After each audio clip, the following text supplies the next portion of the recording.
Hello, this is Heather of Shutterbug 101, giving you some tips and tricks for trying long exposure night shots. Come and fly away with me. We're rising, we're falling, we're making through.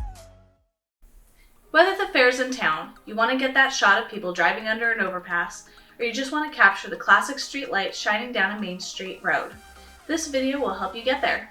Let's start with being mindful of the weather. I know this sounds like common sense, but you would be surprised how many times simply checking the weather can be overlooked when you're worrying about everything else that you might need for your shoot. Make sure if the evening shows it gets a little chilly to bring a light sweater. Next, your supply list. You're going to need a tripod, your chosen camera with the ability to take a remote shutter, a lens ranging from a wide angle to mid-range zoom, like a 16-35 or 24-70 lens, a wired shutter release that fits your camera, extra batteries, extra memory, and an ND filter if you have access to one. When you get to your location where you want to do your long exposures, you'll need to set up your tripod in a spot where it is not getting in anyone's way as to not be a tripping hazard. A tip when using your tripod is when you're using one for any circumstance, make sure to turn the stabilizer off on your camera and lens. The reason to do this is the tripod is now stabilizing your gear. If the camera or lens is still trying to compensate for movement, it could cause slight movement in your photos. So for ultimately sharp images on a tripod, turn it off either on the lens or through the camera when it doesn't have a switch. Also, when using your tripod, never leave it unattended. Try and stay in arm's reach from your gear because accidents do happen when other people are around. If you decide to change your location, pick it up and bring it with you. Using a wired shutter release is ideal for these shots. A wired release will keep you from adding shake to the camera when pushing the shutter button. You can use an infrared remote, but you will be limited to what the camera will allow for time, usually 30 to 60 seconds on your shutter priority mode.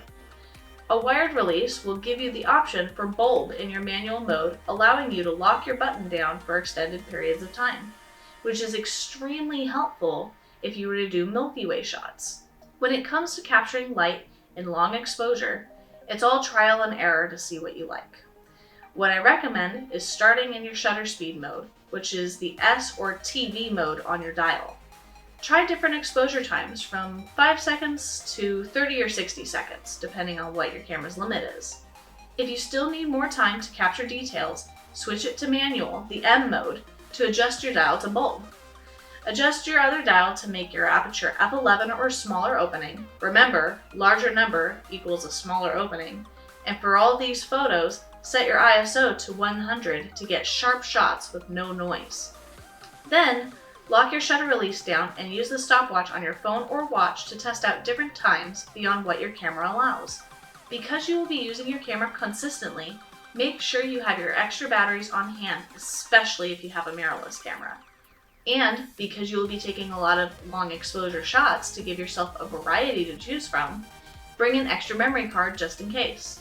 An optional tool to bring if you have it at your disposal, or if you don't mind spending the money, is a neutral density filter, or ND filter. This filter is meant to block out light, usually used to obtain long exposures during the day or for videographers in a bright setting.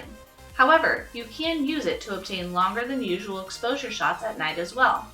ND filters tend to help define light streaks rather than without, which promotes more glow. There is no right or wrong with this tool as it is the user's preference. An extra tip for you, if you have an editing program that will edit raw format, or you're thinking of getting into editing, it can further benefit your photos in post-processing by adjusting things like shadows, highlights, and color to make your long exposure shot pop that much more. There will be opportunities this summer to use these tips and tricks, so just keep an eye out for inspiration, Shutterbugs, and have fun. Bye!